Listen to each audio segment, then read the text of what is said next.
बढ़िया अभ्यर्थियों, स्वागत है आपका इस YouTube चैनल पर। आज हम लोग जो है बिहार स्टेट फॉरेस्ट रिपोर्ट 2021 की चर्चा करेंगे, जो कि आने वाले बीपीएससी के पीटी के लिए काफ़ी अधिक महत्वपूर्ण है।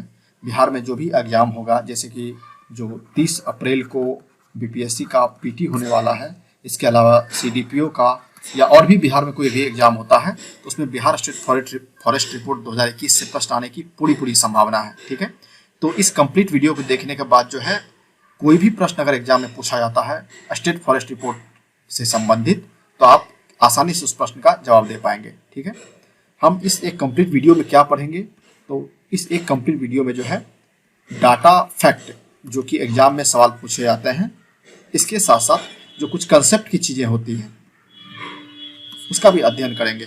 कंसेप्चुअल चीज़ों में किस चीज़ की अध्ययन करेंगे, जैसे कि मान लीजिए फॉरेस्ट कवर का मतलब क्या होता है, ठीक है, ट्री कवर का मतलब क्या होता है, और आगे हम ये भी देखेंगे कि डेंस फॉरेस्ट का मतलब क्या होता है। जैसे आप अगर ये कल्पना करते हैं कि कहीं पर अगर ये लिखा होता है कि वेरी डेंस फॉरेस्ट, तो इसका मतलब होता क्या है। ठीक है, कुछ तो इसका मतलब होता होगा। तो एग्जाम में जो है हो सकता है डाटा फैक्ट एग्जाम में तो पूछे ही जाते हैं, इसके अलावा हो सकता है कि कभी कभी एग्जाम में कंसेप्ट रिलेटेड क्वेश्चन भी पूछे जाए।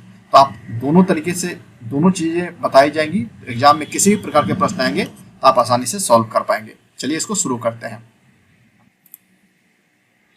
देखिए, जब भी फॉरेस्ट रिपोर्ट पब्लिश होता है तो सबसे पहले हमारे दिमाग में ये विचार उठता है कि आखिर इसे कौन पब्लिश करता है।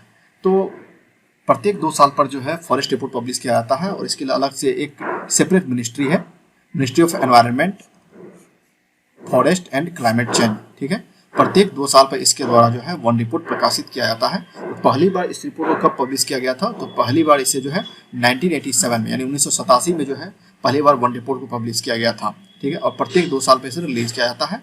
2021 का जो ये रिपोर्ट है वन रिपोर्ट, ये 17वां रिपोर्ट है। आपको डाटा फैक्ट में ये चीज़ें याद रखनी है।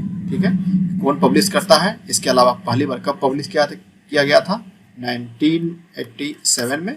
इसके अलावा ये कौन सा रिपोर्ट है और प्रत्येक 2 साल पे जारी किया जाता है। अब हम इसको कॉन्सेप्ट रिलेटेड चीज़ें देखते हैं। देखिए, एग्जाम में अगर आप आगे फॉरेस्ट रिपोर्ट पढ़ेंगे तो आपको इस टर्म की चर्चा देखने को मिलेगा कि very dense forest, mid dense forest या ओपन फॉरेस्ट। एग्जाम में इससे सवाल आ सकते हैं, तो आपको उसको कैसे पढ़ना है। देखिए, वेरी डेंस फॉरेस्ट का मतलब होता क्या है, पहले हम ये जान लेते हैं कि ये गवर्नमेंट का डिफिनेशन है। अगर कोई भी ऐसा क्षेत्रफल या कोई भी ऐसा एरिया जो जहाँ पर जो कैनोपी डेंसिटी हो, अगर वो 70% से ज़्यादा होगा, ठीक है, ट्री कैनोपी डेंसिटी अगर मोर देन 70% होगा, उसको वेरी डेंस फॉरेस्ट यानी VDF में काउंट किया जाएगा। ठीक है, इक्वल और मोर देन 70% अगर ट्री कैनोपी डेंसिटी रहेगा तो उसको VDF यानी वेरी डेंस फॉरेस्ट, इसको हिंदी में कहते हैं अत्यंत सघन के रूप में काउंट किया जाएगा। एक होता है MDF यानी मिड डेंस फॉरेस्ट, ठीक है, मध्यम सघन वन। तो अगर ट्री कैनोपी डेंसिटी किसी भी क्षेत्र का, अगर किसी भी क्षेत्र में वृक्ष का जो है ट्री कैनोपी डेंसिटी 40 से ज़्यादा, ठीक है, और 70% से बीच के बीच में रहेगा, तो उसको जो है मिड डेंस फॉरेस्ट पे काउंट किया जाएगा। ठीक है, और ओपन फॉरेस्ट का मतलब ये होता है कि अगर 10 से 40% के बीच में रहेगा, बिटवीन 10 to 40%, तो उसको जो है OF यानी ओपन फॉरेस्ट को हिंदी में खुला वन कहते हैं। ठीक है, तो अगर किसी भी क्षेत्रफल का यानी किसी भी क्षेत्र में अगर ट्री कैनोपी डेंसिटी 10 से 40% के बीच में रहेगा, यानी बिटवीन 10 to 40% के बीच में रहेगा, तो उसको खुला वन कहेंगे। तब आपको पता चल गया होगा कि वेरी डेंस फॉरेस्ट का मतलब क्या होता है, मिड डेंस फॉरेस्ट का मतलब क्या होता है, ओपन फॉरेस्ट का मतलब क्या होता है। अब हम ये देखेंगे कि फॉरेस्ट कवर का मतलब क्या होता है। पहले हम लोग कंसेप्ट की चीज़ें देख लेते हैं। जैसे ही आप कंसेप्ट पूरा समझ लेंगे तो उसके बाद हम लोग डाटा फैक्ट की चर्चा करेंगे, तो आप आसानी से इसको समझ भी लेंगे, और समझने के साथ साथ आप कभी इसको भूलेंगे नहीं। देखिए, फॉरेस्ट कवर का मतलब क्या होता है। फॉरेस्ट कवर का मतलब होता है कोई भी एरिया, ठीक है, कोई भी प्री डिफाइंड एरिया जिसका ट्री कैनोपी डेंसिटी जो है 10% से ज़्यादा हो और वो 1 हेक्टेयर क्षेत्रफल से बड़ा हो। कोई भी एरिया जो 1 हेक्टेयर से बड़ा हो, ठीक है, और जहाँ पर tree canopy density more than 10% हो, ठीक है, तो उसको जो है फॉरेस्ट कवर में काउंट किया जाता है। अब सवाल यहाँ ये उठता है कि ये तो किसी भी क्षेत्र का एरिया हो सकता है ये डेंसिटी, तो फॉरेस्ट कवर उसी को काउंट किया जाएगा जिसको भारत सरकार के द्वारा फॉरेस्ट के रूप में एरिया डिक्लेयर किया गया है, यानी घोषित किया गया है, ठीक है। जिसको भारत सरकार, मान लीजिए कोई कहीं पर कोई फॉरेस्ट है, अगर भारत सरकार ने इसको अपना ऑफिशियल फॉरेस्ट के रूप में काउंट नहीं किया है तो इसको जो है फॉरेस्ट कवर के रूप में काउंट नहीं किया जाएगा। तो वही क्षेत्र फॉरेस्ट कवर कहलाएगा। इसका मतलब ये हुआ वही फॉरेस्ट, वही इसके लिए प्री कंडीशन है कि फॉरेस्ट कवर के अंतर्गत वही क्षेत्र आएगा जिसको भारत सरकार के द्वारा ऑफिशियल स्टेटस प्रदान किया गया हो फॉरेस्ट कवर का, ठीक है। और प्री डिफाइंड जो इसका प्री कंडीशन ये है कि 1 हेक्टेयर से बड़ा क्षेत्रफल हो उसका और 10% से बड़ा यानी मोर देन 10% जो है ट्री कैनोपी डेंसिटी हो। तो फॉरेस्ट कवर का मतलब आप समझ गए। आगे हम चर्चा करेंगे ट्री कवर का, ठीक है, ट्री कवर का। देखिए ऊपर में हमने चर्चा कर लिया था कि वेरी डेंस फॉरेस्ट का, मिड डेंस फॉरेस्ट का, ओपन फॉरेस्ट का। अब हम आगे ये देखते हैं कि एग्जाम में अक्सर ये सवाल आता है कि कौन सा जो फॉरेस्ट है, ठीक है, जो अत्यंत सघन वन है, मध्यम सघन वन है, खुला वन है, तो किसका क्षेत्रफल जो है सबसे अधिक है, किसका क्षेत्रफल कम है। एग्जाम में अक्सर ये सवाल आ जाता है, A, B, C, D option में कैसे भी सवाल आ सकता है। देखिए ओपन फॉरेस्ट का क्षेत्रफल जो है सबसे ज़्यादा है, ठीक है। और उसके बाद आप इसके एरिया को देखेंगे जो स्टेट फॉरेस्ट रिपोर्ट 2021 का है, बिहार के लिए मैं बात कर रहा हूँ। तो जो मिड डेंस फॉरेस्ट है उसके बाद सेकंड नंबर पे है। जो सबसे छोटा क्षेत्रफल है, जो सबसे कम एरिया है, वो अत्यंत सघन वन का है तीसरे नंबर पे। ये आपको डाटा याद रखना है। सबसे ज्यादा किसका है, खुला वन का, उससे कम मध्यम सघन वन का, और सबसे कम जो है वो अत्यंत सघन वन यानी वेरी डेंस फॉरेस्ट का है। अब हम लोग महत्वपूर्ण डाटा को देखने वाले हैं। ये एरिया वाइज पूरे बिहार में किस राज्य में फॉरेस्ट की संख्या, फॉरेस्ट की का जो एरिया है वो सबसे अधिक है। बिहार राज्य में कौन से जिले में फॉरेस्ट का एरिया सबसे ज़्यादा है, कहाँ पर एरिया सबसे कम है, इसकी आगे हम लोग चर्चा करेंगे, ठीक है। सबसे ज़्यादा कहाँ पे है, सबसे कम कहाँ पे है, और कहाँ पर सबसे अधिक वृद्धि देखी गई है, कहाँ पर सबसे अधिक कमी देखी गई है। अब हम लोग जो है ना बिहार में जितने भी जिले हैं उसका टोटल एरिया को हम देखते हैं। बिहार के जितने भी जिले हैं, देखिए बिहार का क्षेत्रफल तो 94,163 स्क्वायर किलोमीटर है, ठीक है। इसमें VDF का कुल कितना क्षेत्र है, वेरी डेंस फॉरेस्ट का, ऊपर में मैंने चर्चा कर लिया है, फिर भी एक बार दोहरा देता हूँ कि VDF का क्षेत्रफल जो है सबसे कम है यानी अत्यंत सघन वन का, ठीक है। अगर एग्जाम में आपको सवाल पूछ दे, देखिए A वेरी डेंस फॉरेस्ट, जो मिड डेंस फॉरेस्ट है और जो ओपन फॉरेस्ट है, तो इसका क्षेत्रफल जो है सबसे ज़्यादा है। एग्जाम में देखिए यहाँ से सवाल बनते हैं। ये मैंने ये कहा कि बिहार में, हमने ये कहा है कि बिहार में जो है सबसे अधिक वनों, बिहार के जिलों में, ठीक है, सबसे अधिक वन में कमी कहाँ पर देखा गया है, मोस्ट फॉरेस्ट शॉर्टेज कहाँ पे हुआ है, ठीक है। और हाईएस्ट फॉरेस्ट ग्रोथ यानी जो है सबसे अधिक वनों में वृद्धि कौन से जिले में देखा गया है। तो ये जो रिपोर्ट है पहले 2019 में पब्लिश हुआ था, अब जो है 2021 में 21 का ये डाटा है, ठीक है। ये हमने पहले ही बता दिया कि प्रत्येक 2 साल पर जो है वन रिपोर्ट जारी किया जाता है, फॉरेस्ट रिपोर्ट। तो पिछले 2 वर्षों में सबसे अधिक वन में कमी कौन से जिले में देखा गया है, तो वो है कैमूर। और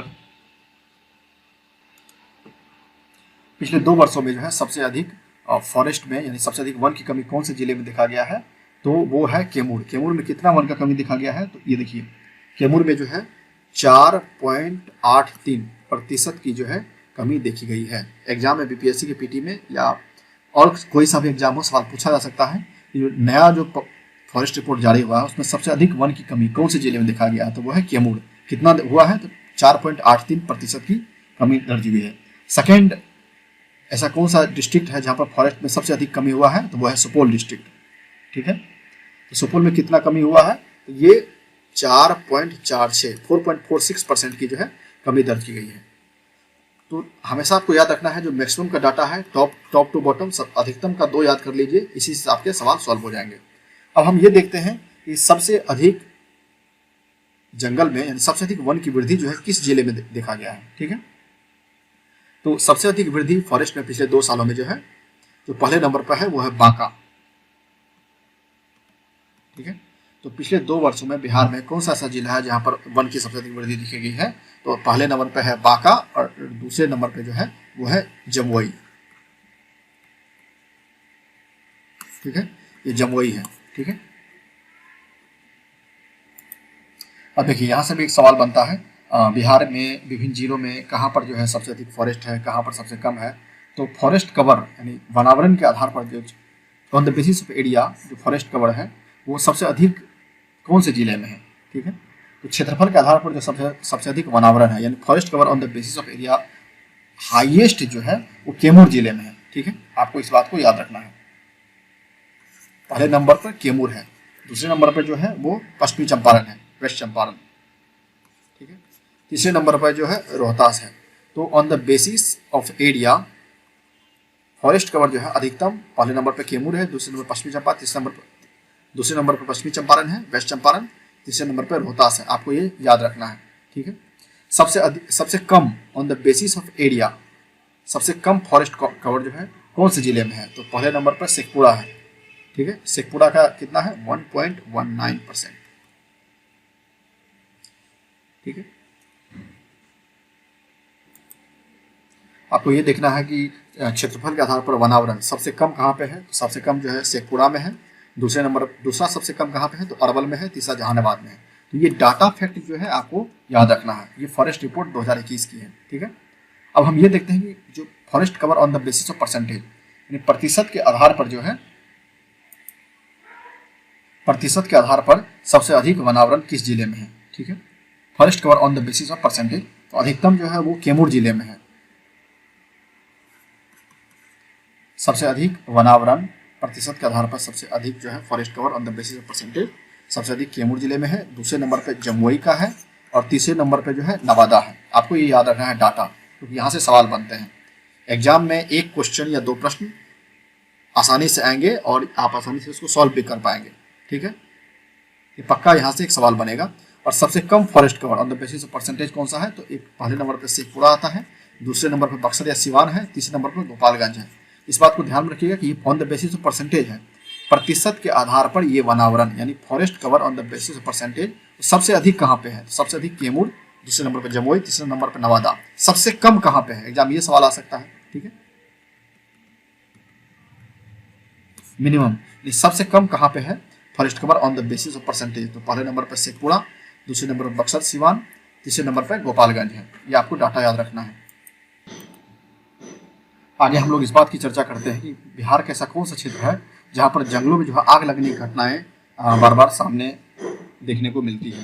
तो बिहार का जो ये वाला एरिया है, आप इस मैप को ध्यान से देखिए, तो ये वाला क्षेत्र है वेस्ट चंपारण यानी पश्चिमी चंपारण का क्षेत्र है। यहाँ पर एक्सट्रीमली फायरबोर्न एरिया है, इस डाटा को देखिए, ठीक है। तो ये ऐसा क्षेत्र है जहाँ पर कि आग लगने की घटनाएं जंगलों में बड़े पैमाने पर होती है, ठीक है। उसके अलावा जो है वेरी हाई फ्लोन एरिया जाता है, वो ये क्षेत्र है। बिहार के मैप को ध्यान से देखेंगे तो ये वाला क्षेत्र ये लखीसराय का क्षेत्र है, ठीक है। लखीसराय, मुंगेर और जमुई ये तीन क्षेत्र है जहाँ पर जो है आग लगने की घटनाएं दूसरे नंबर पर सबसे कम, सेकंड हाईएस्ट है, यानी दूसरा सबसे अधिक आग लगने की घटनाएं सामने आती है, ठीक है। और ये कुछ ऐसे क्षेत्र हैं, ये कैमूर का क्षेत्र है, ये रोहतास का ये रोहतास डिस्ट्रिक्ट है जहाँ पर कि जो है आग लगने की घटनाएं सामने देखने को मिलती हैं। तो अगर एग्जाम में आपको सवाल आ जाए कि आग लगने की घटनाएं कहाँ कहाँ पर सामने आती है, बट आपको थोड़ा बहुत डाटा दिमाग में रहना चाहिए। ये वेस्ट चंपारण का क्षेत्र है, ये वेस्ट चंपारण है, ये ईस्ट चंपारण है, ठीक है। और ये कैमूर है, ये रोहतास है, लखीसराय, मुंगेर, ये ऐसे क्षेत्र हैं जहाँ पर आग लगने की घटनाएं सामने आई हैं। अब हम लोग एक महत्वपूर्ण कंसेप्ट की चर्चा कर रहे हैं, ट्री कवर का। देखो ट्री कवर क्या होता है। ट्री कवर मैंने ऊपर ही चर्चा कर दिया है कि फॉरेस्ट कवर का मतलब क्या होता है। फॉरेस्ट कवर यानी FC, फॉरेस्ट कवर की चर्चा हम लोग ऊपर के स्लाइड में कर चुके हैं। अब हम लोग करते हैं ट्री कवर। ट्री कवर एक ऐसा क्षेत्र होता है, मैं कंसेप्ट की बात इसलिए बता रहा हूँ क्योंकि एग्जाम में कहीं हो सकता है यहाँ से भी सवाल आ जाए, ठीक है। ट्री कवर का मतलब ये होता है कोई भी ऐसा क्षेत्र जो रिकॉर्डेड फॉरेस्ट एरिया से बाहर का क्षेत्र हो, ठीक है। रिकॉर्डेड फॉरेस्ट एरिया से बाहर का क्षेत्र हो और जिसका जो कुल एरिया हो वो 1 हेक्टेयर से कम हो, ठीक है। ये रिकॉर्डेड फॉरेस्ट एरिया का मतलब क्या होता है। रिकॉर्डेड फॉरेस्ट एरिया का मतलब ये होता है कि कोई भी ज्योग्राफिकल लैंड यानी कोई भी भौगोलिक भूमि जिसको भारत सरकार के द्वारा वन घोषित किया जाता है उसको रिकॉर्डेड फॉरेस्ट एरिया कहते हैं। रिकॉर्डेड फॉरेस्ट एरिया के रूप में काउंट किया जाता है इसको, ठीक है। और यहाँ ट्री कवर का डिफिनेशन क्या होगा। ट्री कवर का मतलब ये होता है कोई भी ऐसा क्षेत्रफल या कोई भी ऐसा एरिया जो रिकॉर्डेड फॉरेस्ट एरिया से बाहर का हो, ठीक है, यानी जिसको सरकार ने काउंट नहीं किया हो, लेकिन और उसका जो एरिया हो वो 1 हेक्टेयर से कम हो, ठीक है, तो टोटल एरिया हो वो 1 हेक्टेयर से कम हो, तो उसको जो है ट्री कवर के रूप में काउंट किया जाएगा। देखिए ट्री कवर बिहार में कितना है, 2019 का जो फॉरेस्ट रिपोर्ट था उसमें 2003 स्क्वायर किलोमीटर, ठीक है, 2003 स्क्वायर किलोमीटर जो था इसका ट्री कवर था। और 2021 में देखिए 2341 वर्ग किलोमीटर दिखाया गया है, यानी क्या परिवर्तन हुआ है ट्री कवर में, तो 338 वर्ग किलोमीटर यानी 338 स्क्वायर किलोमीटर की बढ़ोतरी देखने को मिली है 2019 के मुकाबले। तो यहाँ से भी एक सवाल बन सकता है। तो हमने फॉरेस्ट कवर, ट्री कवर की भी चर्चा कर ली है, आगे देखते हैं। देखिए आगे का जो ये स्लाइड है ये बहुत ज़्यादा महत्वपूर्ण है, यहाँ से यूपीएससी का सवाल आ चुका है, ठीक है। ये जो लैंटाना कैमरा है, ये इस शब्द को ध्यान से पढ़िए, यहाँ से आईएएस के पीटी में, प्रीलिम्स में इससे सवाल पूछा जा चुका है, ठीक है। लैंटाना कैमरा ये पूछा गया था कि ये किस प्रकार का स्पीसीज है। तो ये एक ऐसा पौधा होता है जहां पर भी इस पौधे को लगाते हैं वहां के आसपास के पानी को ये सोख लेता है, ठीक है। तो एग्जाम में ये सवाल पूछा गया था कि इसका प्रॉपर्टीज क्या होता है। तो इसका प्रॉपर्टी ये होता है कि जहां भी इस पौधा को लगाते हैं वहां के आसपास के पानी को सोख लेता है। और जब आसपास, और पौधा तो पानी पर ही जिंदा रहता है, पानी, तो अगर ये आसपास के पानी को सोख लेगा तो आसपास का जो दूसरा पौधा होगा उसको भोजन की प्राप्ति नहीं होगी, वो अपने आप जो है वहाँ का वनस्पति खत्म हो जाएगा। तो एग्जाम में जो है इससे भी सवाल आ सकते हैं। तो मैंने ये समझा दिया इसका मतलब क्या होता है, और इसको देखिए कहते क्या है, इसको इन्वेसिव स्पीसीज कहा जाता है, ठीक है। और सबसे अधिक संख्या किसकी है, कौन से स्पीसीज की, तो लैंटाना कैमरा की संख्या सबसे अधिक है, फर्स्ट नंबर पे है।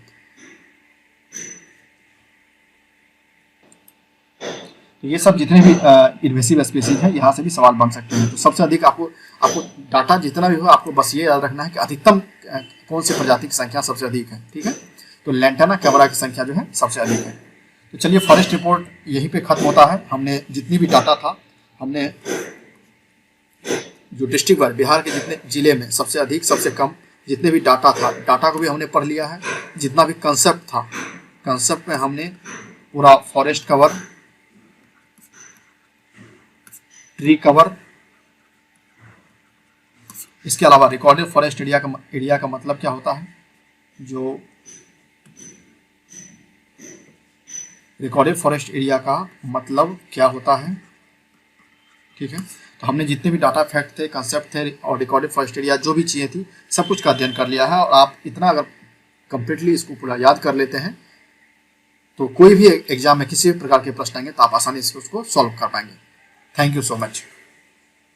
और इस चैनल को आप सब्सक्राइब भी कर दीजिए ताकि आने वाला जो वीडियो है वो आपको मिलता रहे। Thank you.